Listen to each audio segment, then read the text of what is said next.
Calcutta students, this is a fast track revision of inspection investigation, a chapter which starts with section 206. मैं बहुत fast रहूंगा. The revision classes are meant just for igniting and triggering the Soyawa dormant volcano. I'm not unnecessarily extending it for 2 hours and increasing my likes and hikes. Ready? सबसे पहले जहां जहां spelling में ENQIRY दिया हुआ है उसको I कर दीजिएगा. मैंने पढ़ाते वक्त बताया था.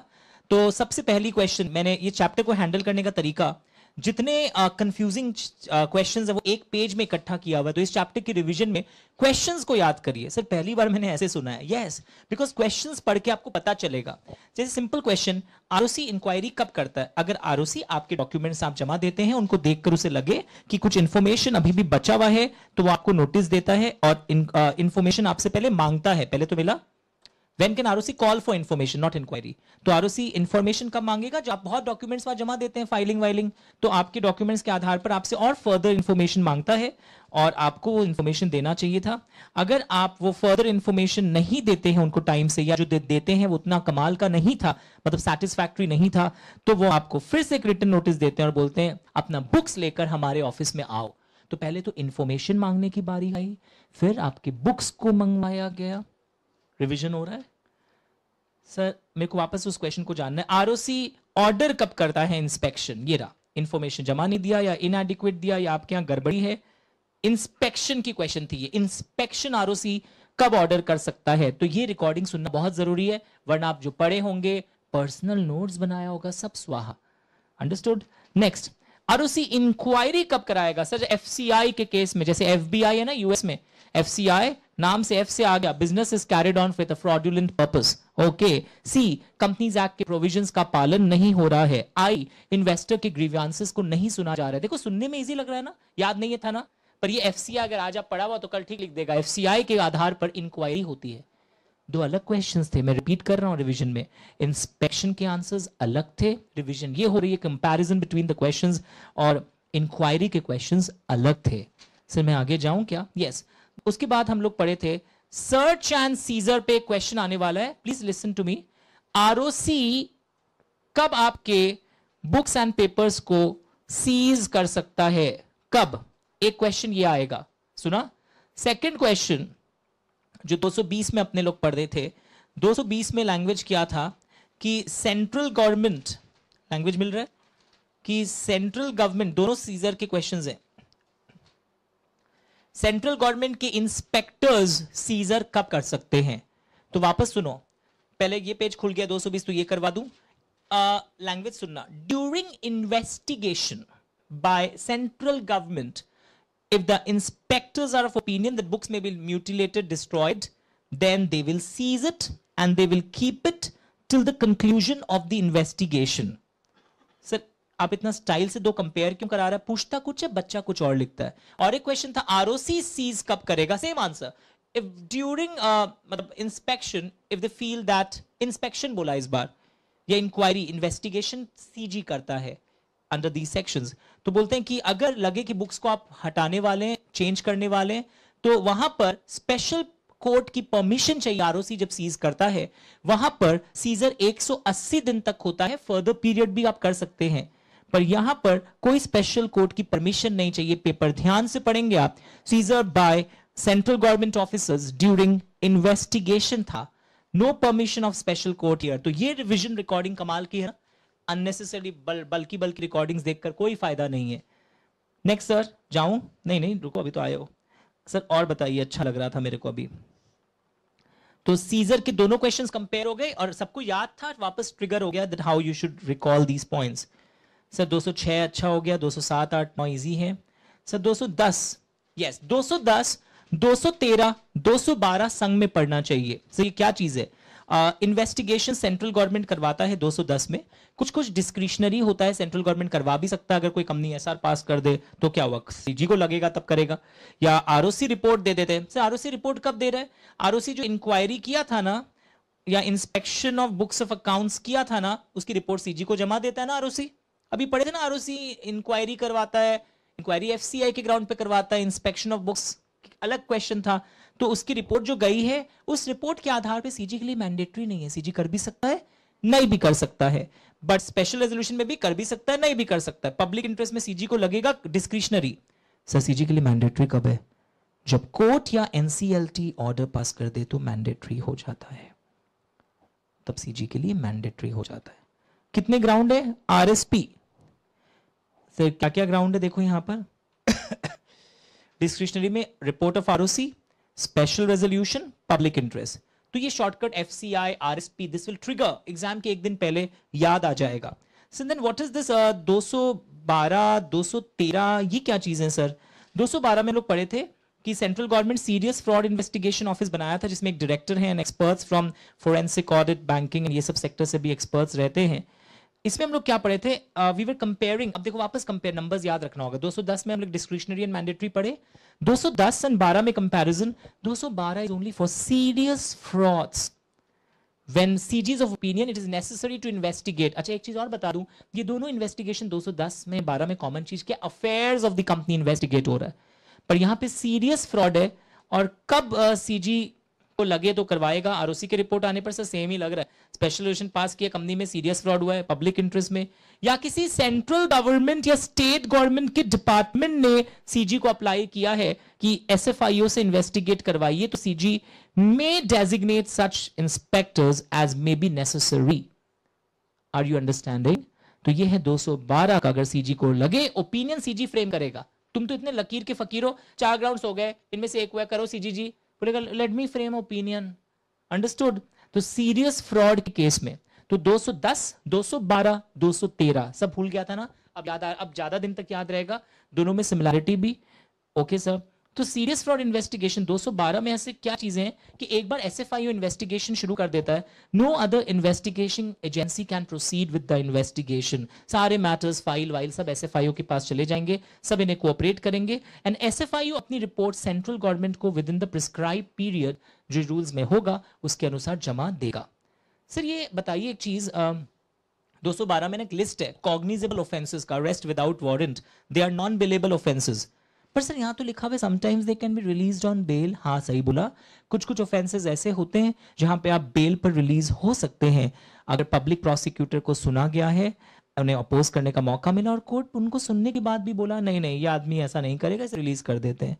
एंड और कब रिलीज ऑन बेल हो सकता है? स्पेशल कोर्ट बोल दे अगर आपकी एज अंडर 16 हो, या आप एक महिला हो, या आप बीमार हो, इनकेपेबल, इन्फर्म हो, थोड़ा भी आपका हिला हुआ हालत, तो ऐसे केस में स्पेशल कोर्ट कब सुनेगा कोई भी offence under this subsection? In cases को कब स्पेशल कोर्ट पंचायती अपने आप नहीं करता है, अगर उसको रिटन कंप्लेंट आती है डायरेक्टर एसएफआईओ की, तब वो, या सेंट्रल गवर्नमेंट का ऑर्डर आता है तो।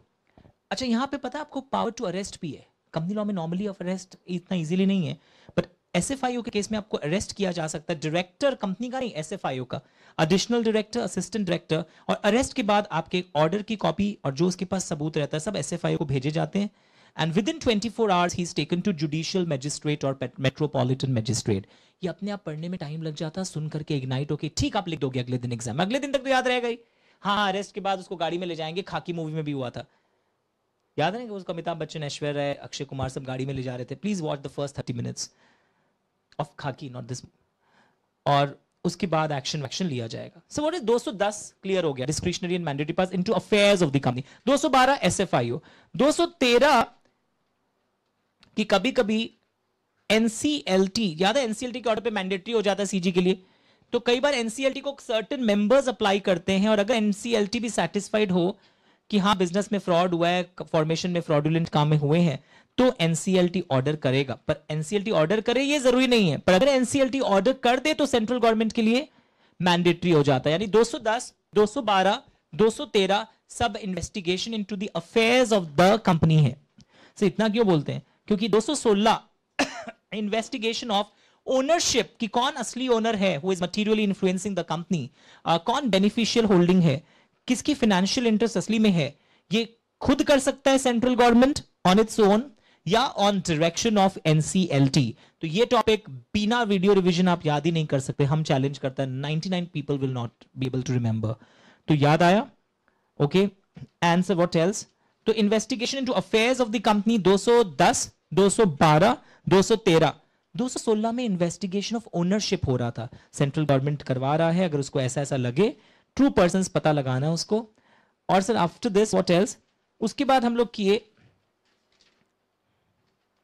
221। So what is 221? ये एक अच्छा चीज था कि जब सेंट्रल गवर्नमेंट को, जब सॉरी एनसीएलटी को लगे, जब कंप्लेन आए सेंट्रल गवर्नमेंट के द्वारा कि इन्वेस्टिगेशन चल रही है अभी, और इस दौरान लग रहा है कि इन लोग है ना कंपनी वाले अपना एसेट्स और फंड्स डाइवर्ट करने वाले हैं, जो कंपनी के इंटरेस्ट, शेयर होल्डर्स या क्रेडिटर्स के इंटरेस्ट के अगेंस्ट में जाएगा, तो एनसीएलटी ऑर्डर पास करके बोल सकता है कि कोई नेक्स्ट 3 साल तक, चाहे तो ऐसा ऑर्डर पास कर सकता है, 2 साल 1 साल, नेक्स्ट 3 साल तक कोई भी ट्रांसफर, रिमूवल या डिस्पोजल नहीं होगा। और अगर होगा तो ये याद रखना, अगर होगा तो एनसीएलटी टर्म्स एंड कंडीशंस बताएगा। मे टेक प्लेस वाली लाइन भी अंडरलाइन कर लेना। Subject to NCLT's directions. ये है freezing of assets during inquiry investigation, you can not divert the assets. और creditor having 1 lakh amount outstanding can also complain in freezing of assets. इसी से related है 222। 221 में आपने देखा क्रेडिटर्स भी अप्लाई कर रहे हैं, यहां पे भी अगर एनसीएलटी को लगे, और ये कब लगेगा? जब 216 के अंदर ओनरशिप की इन्वेस्टिगेशन चल रही थी और उस समय लगे कि इंसान जानबूझ के सिक्योरिटीज ट्रांसफर कर रहा है। तो पिछली बार भी तो यही था, पिछली बार कुछ और लैंग्वेज यूज हुआ था, यहां सिक्योरिटीज वे विच आर एसेट्स फंड्स थे। तो आप रोक टोक लगा सकते हैं फॉर मैक्सिमम 3 इयर्स तक रोक टोक लगा सकते हैं। तो इस क्लास की हाईलाइट सेक्शन नंबर्स से भरी हुई है, 210, 212, 213। 213 क्या था? Investigation of ownership of the company. 213 नहीं, नो चेक करो what is 213। Oh NCLT. 216 was investigation of ownership, और एक और होता है इस चैप्टर में, investigation of affairs of related companies. किसी को पेज नंबर पता है? उसमें क्या होता है कि जो भी इस कंपनी की होल्डिंग सब्सिडरी रही है या कॉमन एमडी आपने 2 कंपनियों को मैनेज किया है, उनको भी क्वेश्चन पूछा जा सकता है। सेक्शन नंबर मिला? तो इन्वेस्टिगेशन ऑफ 219 है, बच्चे बोल रहे हैं। सेक्शन 209 में investigation of affairs of related companies हो सकती हैं। आप कर रहे हैं एक्स लिमिटेड का, पर any body corporate which has at any relevant time been is MD sorry subsidiary holding, या ऐसी बॉडी कॉर्पोरेट जो जिसमें इधर के एमडी उधर भी रहे हों, या एनी बॉडी कॉर्पोरेट जिसकी बोर्ड के अनुसार हम एक्ट करते हों। समझ में आ रहा है? लंबा लिस्ट। तो ये आप कर सकते हैं, पर after prior approval of central government आप इन्वेस्टिगेट कर सकते हैं। तो देखो 210, 212, 213 एक लेवल है, 216 अलग, 219 अलग। ये नंबर्स याद करने बहुत जरूरी हैं। फ्रीजिंग ऑफ एसेट 221 और 222 का फर्क देखा आपने? ऐसे तो आपने 210 और 212 में भी देखा, सीरियस फ्रॉड था एक वहां पर, और government department, central government CG के आने से भी कुछ होता है। सर बहुत कुछ देखा, फिर इंस्पेक्टर के एक्शन पर, रिपोर्ट पर एक्शन लिए जाते हैं, ऐसा हमने देखा।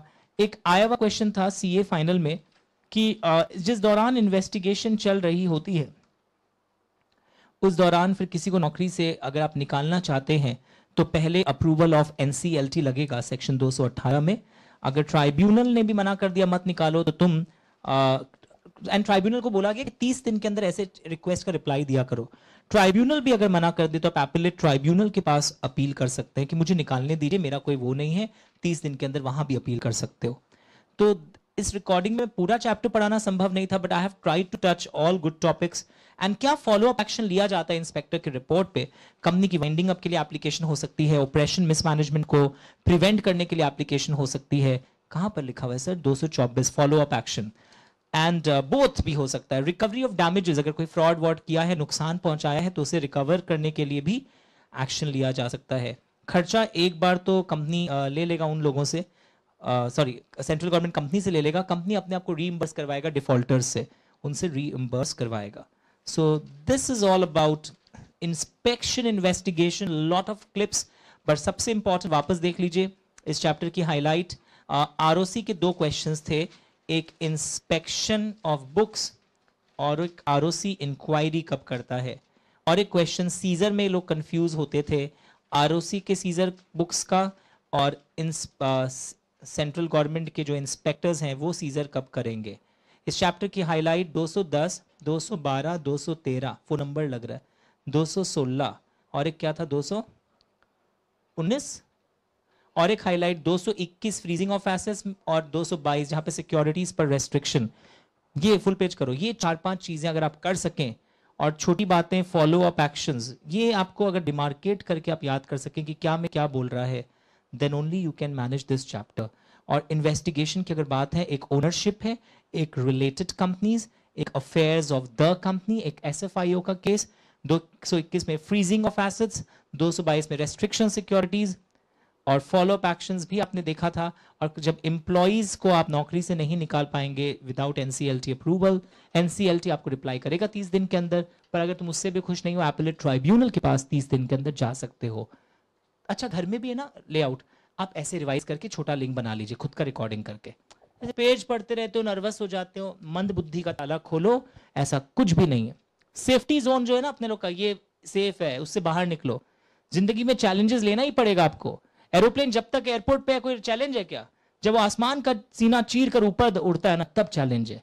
समुद्र के पास आपका वो हार्बर पर वो पोर्ट पे खड़ा हुआ है शिप, कोई चैलेंज है नहीं।